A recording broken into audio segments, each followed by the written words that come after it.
Mga kapuso, stay safe po, lalo na po ngayong paparating na weekend. Habang bumabangon na marami sa epekto ng Bagyong Tino, kasabay na rin yan ang paghahanda naman sa pagpasok ng super typhoon na Bagyong Uwan. Ngayong paparating na linggo. Nasa Marikina City ngayon, umaga sina Miss Lynn at aking partner si Shaira para magturo ng ilang safety tips para mark safe ngayong may paparating na bagyo. Guys, morning!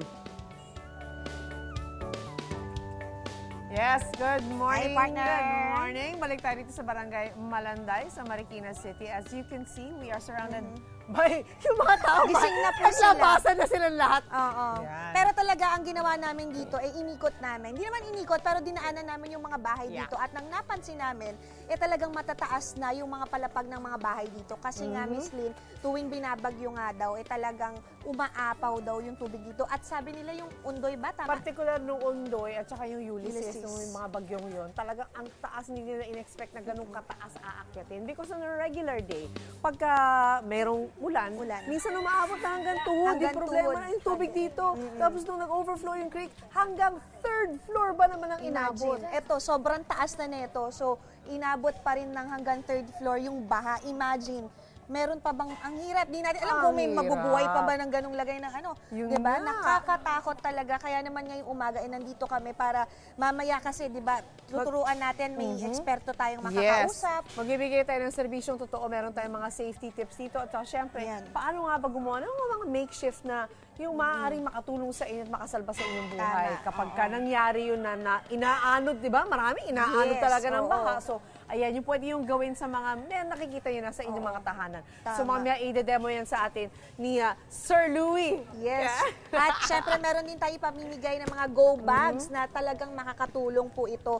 Lalo na may paparating na bagyo na naman, mga kapuso. Kaya tumutok lang kayo, dyan lang kayo para malaman kung ano tong mga survival kits na to. Tips. diba? At saka kits, yes, that's right. At dito lang sa inyong pambansang morning show, kung saan laging una ka, unang minute. Mga kapuso, inaasahan nga po ang pagpasok nito ni Bagyong Uwan na posibleng maging isang super typhoon. Tutumbukin po niyan ang Hilaga at ang gitnang Luzon. Pero paalala po ng Pag-asa, malawak ang bagyong ito kaya may ibang bahagi rin ng bansa ang pwedeng maapektuhan. Kaya dapat handa po tayo. Sina Lynn, Miss Lynn at Shaira nasa isang barangay sa Marikina City. Ngayon, nilubos ng pinaghahanda ang bagyo. Miss Lynn, Shaira, alamin natin kung ano nga po ba ang pwedeng gawin para mark safe po tayo sa paparating na bagyo. Good morning! Good morning, Anjo and Shruvi. Good morning, mga kapuso.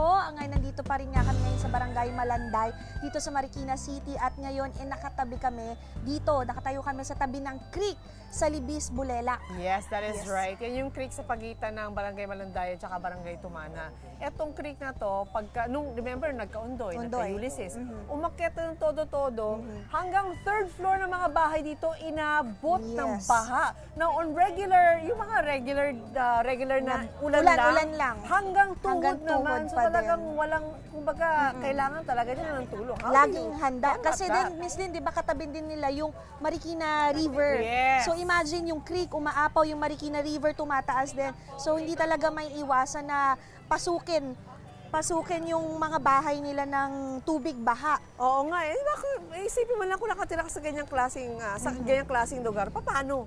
How do you go about it? Kaya yan ang tanong na kailangan nating sagutin today because merong tutulong sa atin ngayon para bigyan tayo ng gabay kung paano maharap yung mga ganitong klaseng problema. Especially bukas, di ba, sabi nga nila, parang papasok na or may paparating na bagyo na naman nga at magiging super typhoon. So nakakatakot. Paano na lang? Parang hindi tayo nililubayan ng mga bagyo ngayon. Lately, especially yung mga baha na yan.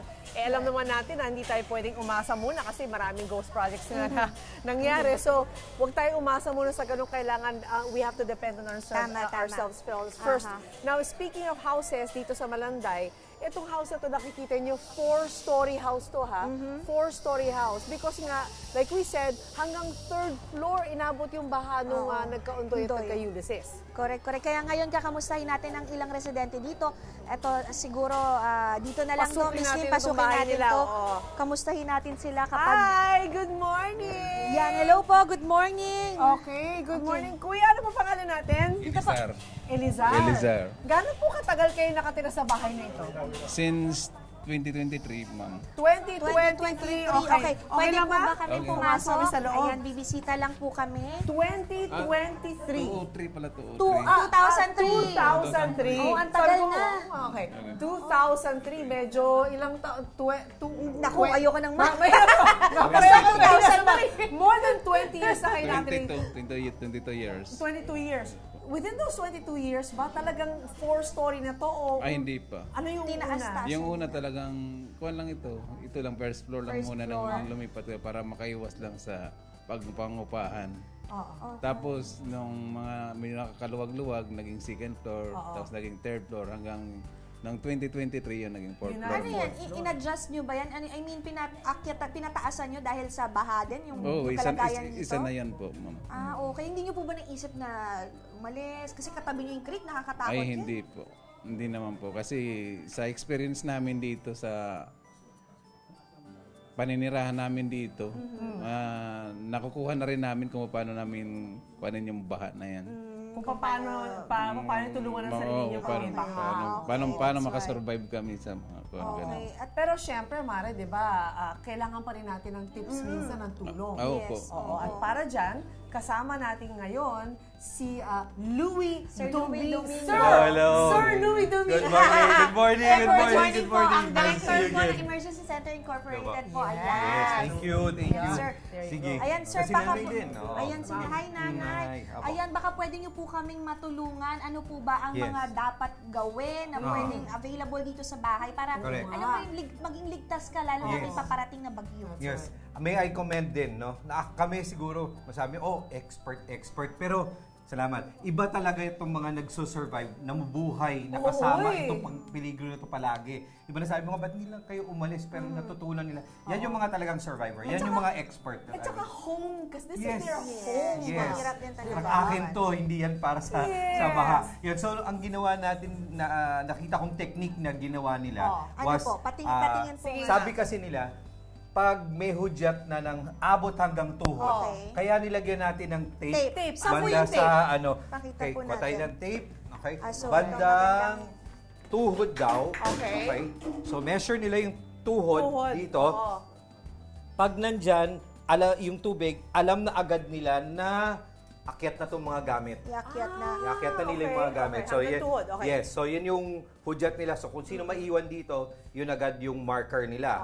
Then, next, nag-adapt din sila. Itong mga May lalagyan balde. nila dito, kinonvert na nila sa plastic. Correct. Kasi Yes. remember, usually mga bahay, di ba, yung mga Sofa. sofa, na Yes. nakaka-absorb Oo. ng tubig, nababaho naman pagka nabaha Yes. na. So, Oo. out na yun. Out na yun. Naiakyat Plastic na actually daw nila Oo. yon. At may time na second floor, umakyat pa hanggang third. So talagang, Nakakatakot. diba?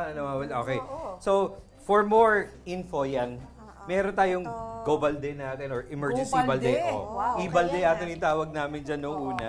Ay, okay. Sige lang po, Ano sige lang po. Sige Yan, lang, thank Sir you Louie. so much.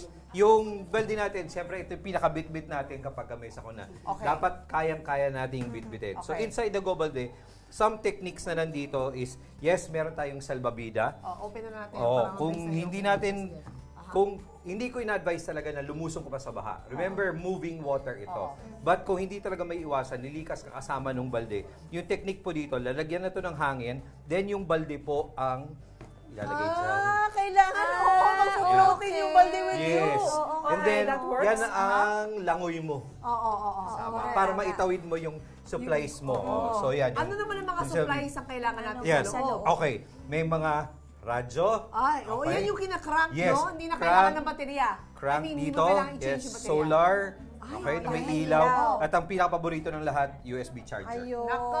Importante. Yan. Meron kayo Okay? ganyan, So, oo. yan. So, yung, maliban dito sa balde, extra na to, Oo, na ito yung- pwede tayong gumawa ng tawag dito Salbabida. waterways or salvavida na improvise. No? So, So, garapon lang pala kailangan natin. use Garapon? na, walang laman, Oo. nilinis. Ito, okay siya, bright orange. Yung iba Oo. naman, kung ano meron ka, 1.5 or yung Oo. lagyan mineral water, that's fine, basta Okay lumutang. lang, correct. So yung sukat lang nito, nilagyan mo ng maayos na tali across your Oo. chest at na-demo na parang ganyan. parang nakasuot. Langoy ka lang. Oo. Yes. Dali, floaters. Floaters mo siya. Floaters Pero siya. pag nilagay mo sa likod, Oo. okay, on the same note, pwede ko siyang i-rescue. Oo nga, no? So, nakahiga ng Nakahiga ganon. lang na ganon. So, Okay, lahat technique ito yan. nakasabit lang sa labas. Pwede ka makatulong sa Ay, iba. okay. Tandaan yung mabuti. Naku, napakadali lang pala gawin nito. Ano? I-save nyo na yung mga garapon nyo. Huwag Yes. kayong magtatapon. Lahat yan. Sayang yan. Maraming use yan. Ha? Yes, Lalo na sa correct. mga area na bahain. Oo. Alam yung babahain kayo. Sobra. dapat Maraming na- salamat, Thank Sir you. Thank you, Sir Louie. Happy to be here. Thank you, salamat. Thank you. Thank See you you po. again. Salamat, Kuya. Thank you Ayan. very much. Pero syempre guys, hindi pa dito natatapos yung ating pagiging prepare sa paparating na bagyo. Mamimigay pa po tayo ng mga go bags. Sa mga na taga-barangay importante po Barangay yan. Malanday. Yes, tama. Kaya naman, dyan lang po kayo, tumutok lang po kayo dito sa inyong pambansang morning show kung saan laging una ka. Unang hirit! Ikaw, hindi ka pa nakasubscribe sa GMA Public Affairs YouTube channel? Bakit? Mag-subscribe ka na, dali na, para laging una ka sa mga latest kwento at balita. I-follow mo na rin ang official social media pages ng Unang Hirit. Salamat, Kapuso.